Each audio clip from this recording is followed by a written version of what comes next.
Halo teman-teman, selamat bergabung kembali di channel saya.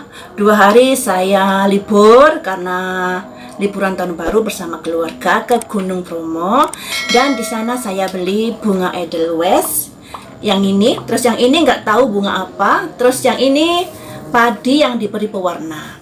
Tadinya saya kurang minat untuk beli, tapi ketika pembelinya bilang, "Ibu bagi-bagi rezeki, akhirnya saya terkutuk juga dan membelinya. Dan sekarang saya buat pajangan ya.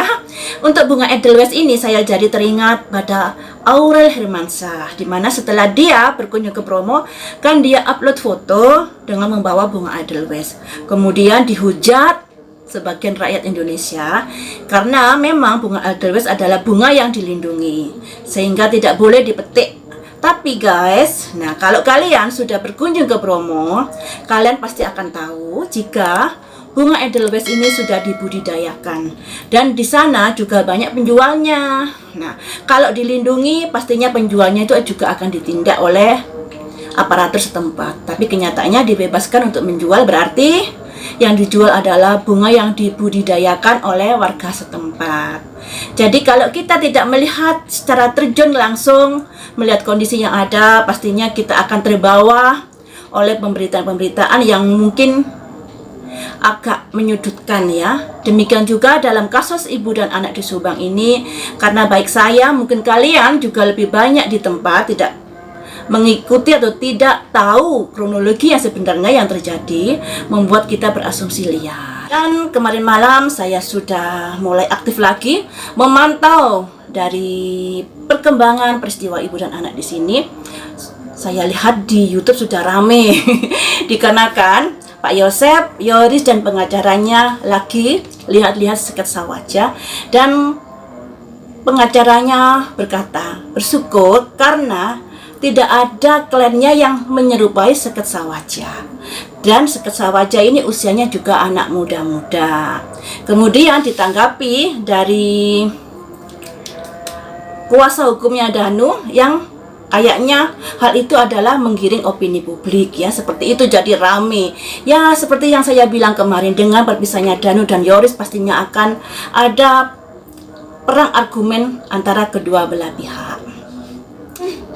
Dan di hari ini mari kita cari tahu, mari kita ngintip barang bukti yang ada itu seberapa beratnya untuk mengikat atau untuk apa ya yang bisa menjerat para saksi ini dari Y1, Y2 dan D ya. Mari kita ungkap di sini.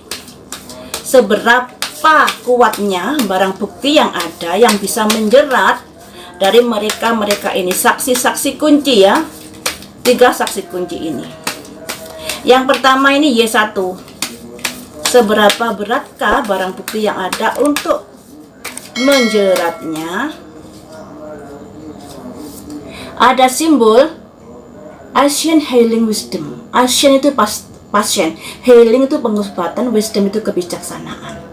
Jadi bisa dikatakan Y1 ini ada kondisi yang lebih baik lagi. Kalau dulu mungkin dia ibaratnya disudutkan dan lain sebagainya, sekarang sudah ada kebijaksanaan di sini. Asian Healing Wisdom, yang artinya ada perubahan yang lebih bagus lagi daripada di awal-awal kasus kemarin. Selanjutnya saya ambil 3 kartu ya. Selanjutnya, apakah ada barang bukti yang bisa menjerat Y1 ini? Seberapa kuatkah barang bukti itu? Ada simbol kreasi usaha. Selanjutnya ada simbol strength, kekuatan. Jadi yang bisa diartikan dari Y1 ini ada perubahan yang ke arah lebih bagus lagi. Asian Healing Wisdom, pengobatan yang bijaksana, yang artinya kalau dulu dia bisa dikatakan dikuyo-kuyo, disudutkan dan sebagainya. Ya maklum sih, waktu pertama kali kita melihat peristiwa ini, kita selalu berpikiran dengan kejadian-kejadian yang ada di Indonesia. ada kejadian peristiwa perampasan nyawa seorang hakim yang ternyata yang melakukan adalah istrinya sendiri, dan banyak lagi kasus-kasus yang lainnya yang ternyata pelakunya adalah pasangan hidupnya, sehingga banyak sekali publik yang menyudutkan Y1 ini, apalagi Y1 ini mempunyai istri dua ya. Banyak sekali yang menyudutkan dia, jadi bisa dikatakan motifnya itu kuat di Y1 waktu itu. Tapi semakin hari ke sini ada kebijaksanaan di sini, juga ada kreasi sebagai usaha bentuk penyidikan dari pihak yang berwajib. Dan itu mempunyai semacam kekuatan yang pada akhirnya bisa menggantarkan Y1 ini mungkin agak bisa bernafas lega di sini. Tapi yang namanya saksi sebelum pihak berwajib memutuskan siapa yang menjadi tersangkanya, tetap kondisinya kurang aman. Walaupun dari kartu ini bisa dikatakan kondisi Y1 lebih baik lagi daripada di awal-awal kasus dulu ya, di awal-awal kasus dulu. Selanjutnya ini Y1. Untuk Y2, bagaimanakah maksudnya adakah barang bukti yang bisa menjeratmu dalam kasus ini? Seberapa kuatkah barang bukti itu? Y2. Ada simbol grounding. Grounding itu kembali ke bumi, membumi, kembali ke asalnya. Selanjutnya kartu yang kedua ada simbol bridge, yang artinya apa ya, menerobos, berpindah kayak gitu. Selanjutnya ada simbol purifikasi pemurnian. Ini sesuai dengan perjalanan Y2 dalam kasus ini. Ada grounding kembali membumi, kembali ke asal, dimana Y1 dan Y2 kan ayah dan anak. Makanya di sini ada simbol grounding. Ada simbol menerobos, berpindah untuk melakukan purifikasi pemurnian. Jadi bisa dikatakan ada semacam usaha untuk melakukan, kalau dulu dia mungkin kurang percaya kepada Y1, setelah proses dari perjalanan kasus ini yang memakan waktu beberapa bulan, mungkin ada hal-hal yang membuat dia, oh ternyata Y1 tidak seperti yang saya kira. Oh, ternyata D seperti ini. Makanya di sini ada simbol grounding. Dia berpikir ulang dan berusaha untuk menumbuhkan kembali kesadarannya. Ya mungkin kalau waktu pertama kali kasus ini mungkin dia masih bingung, masih meraba-raba apakah Y1 ini melakukan. Karena menurut berita-berita biasanya yang melakukan adalah pasangan hidup ya, seperti yang kasus-kasus yang dulu-dulu itu. Makanya di sini dia ada grounding, akhirnya berpindah, menerobos, dan untuk melakukan pemurnian atau melakukan jalan yang mungkin kemarin-kemarin itu bisa dikatakan dia terpengaruh oleh orang-orang dan lain sebagainya, dan saat ini dia kembali lagi kepada asalnya, yaitu hubungan ayah dan anak yang semakin erat ya. Seperti itu. Selanjutnya untuk D. Untuk D ini apakah ada barang bukti yang bisa menjeratnya dan seberapa kuatkah itu? Apakah ada barang bukti yang menjeratnya dan seberapa kuatkah itu untuk D ya? Saya ambil 3 kartu juga. Ada simbol shape-shifting yang artinya perubahan-perubahan, gampang berubah. Kartu yang ketiga ada simbol inovasi. Inovasi itu semacam apa ya, usaha untuk melakukan penemuan atau melakukan hal-hal yang lainnya.